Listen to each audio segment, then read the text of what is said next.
Welcome to Shrek's Sex Swamp. Just kidding. Wrong channel. This is Barbie's Bitch House.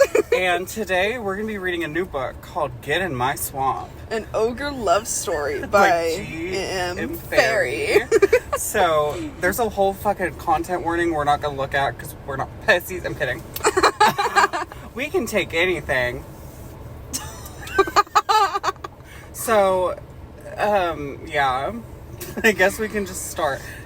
I don't know. Do we have any, thoughts about it that we should say beforehand? I mean, obviously this is a Shrek thing, and they have different names. Like, Shrek is named Beck, and Fiona is named Leona. The one thing that cracks me up the most is when you open this, we haven't read into it yet, so there's not a lot to go off of, but it says, to anyone who feels like they have as many layers as an onion. Oh my god. This is a whole fucking trilogy, too. This is only book one. We're probably only going to read book one, because what the fuck? How bad do you think it's gonna get? It's gonna be fucking, onion sex. He's gonna be like, it smells like onions, and I like it. Or something like that. It's gonna be really bad. Okay. Chapter 1 is I don't know if they have names for their chapters. I think it's just the narrator. Yeah, okay. Leona. Okay, I think so, because hers is chapter 1. It's Leona. Okay, are we starting? Mm-hmm. Okay. Most young women don't imagine their bachelorette party at a swamp in the middle of bumfuck nowhere, Florida. Most women also don't imagine being surrounded by a gaggle of females so dissimilar from themselves that they wonder if they're even the same species. But alas, I'm not most women. I am Leona Granger, the unluckiest woman there is.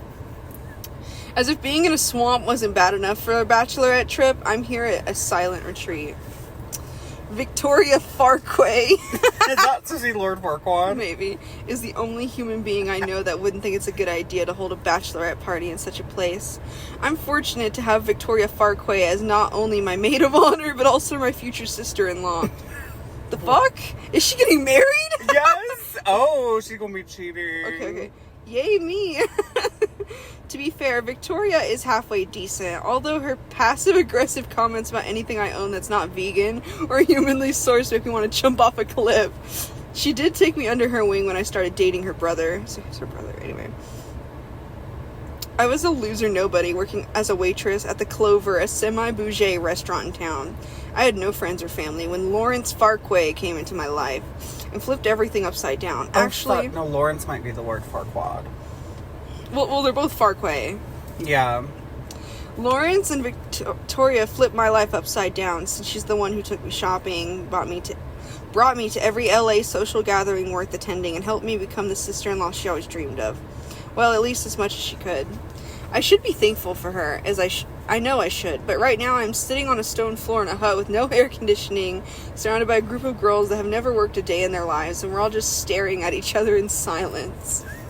I'm bored, I whisper to Ellie next to me. She's one of Victoria's best friends, and she's been a common occurrence among our social gatherings ever since I started dating Lawrence. I think I've only ever said 20 words to her directly, but apparently she's close enough to me to be an attendee on my bachelorette trip. Ellie says nothing. She just looks at me like a lamb about to be slaughtered. She's a rule follower, and I know that I always make her uncomfortable. Sorry, I say now without even trying to whisper. The other three girls, Hannah, Rachel, and Polly, all look at me with similar petrified glances. Victoria and the instructor of the silent mindfulness session shoot me a death stare. Since we arrived here yesterday, I've broken the no talking rule about 70 times. They're not supposed to fucking talk to each other? That's stupid. I guess that's why it's I'm guessing it's one of those things, like a spiritual thing, like retreat, it seems. And they're not supposed to talk. Anyway. I'm pretty sure if I keep this up, someone will murder me. I'm the bride, aren't I? Shouldn't I be allowed to break rules at my own bachelorette party? Yeah. Obviously, this trip is not the trip of my dreams. I'm pretty sure Victoria planned it so that she could stop having to listen to my lame dad jokes for a week. But I do feel like this trip fits the theme of the wedding because, if I'm being honest with myself, which I am in the mood to do right now, I think this mindfulness is working. This wedding is not the wedding of my dreams. I don't mean the flowers, the catering, or the dress, although all of those are more Victoria's taste than mine. I mean the groom. How does one describe Lawrence Farquhar? Actually, pretty easily, because he is bland And stereotypical is a 3-ingredient recipe. He's rich, obviously, and most importantly, he's the heir of the mighty dual-lock home security empire. And it's surprisingly a very profitable industry. He's nice. Well, nice-ish. He's polite and professional to everyone he meets, but behind their backs will tear them apart like he's Chef Gordon Ramsay.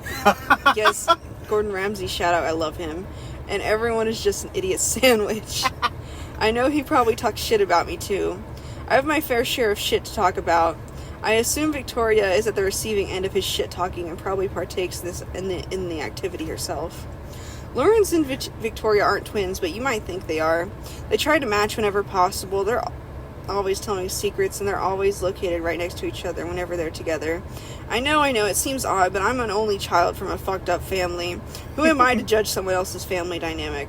I don't want to say it, but, like, it feels like they're, like, really close. Like, really close. Like the family is? Or no. The sister and the brother. I feel like they are too.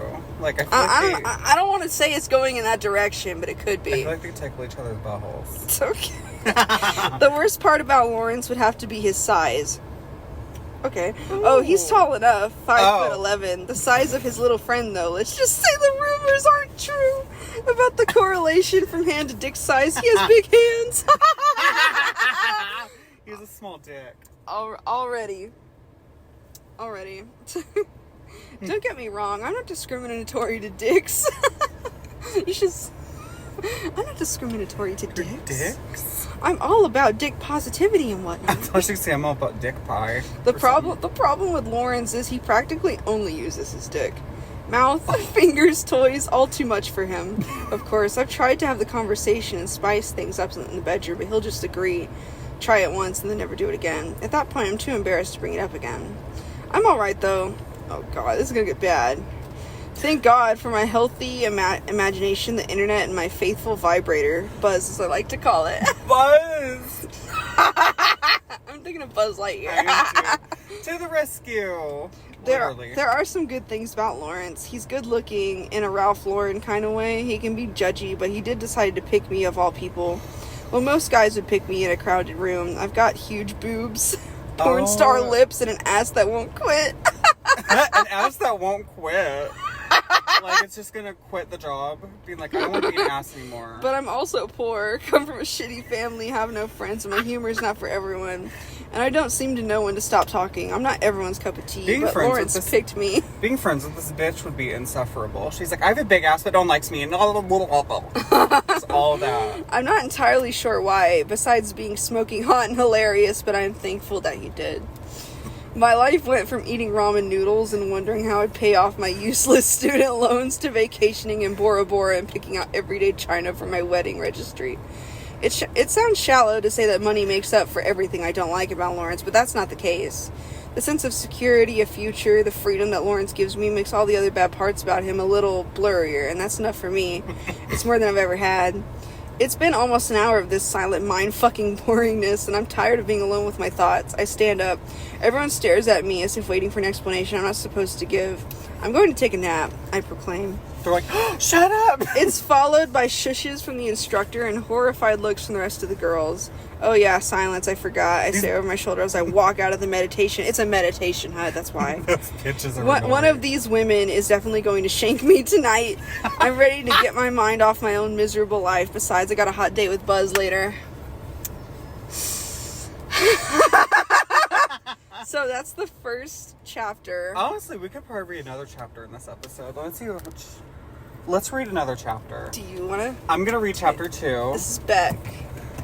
Oh, fuck. I don't like how this is set up. Like, it's going to be like, you're Leona and I'm Beck. Oh, God.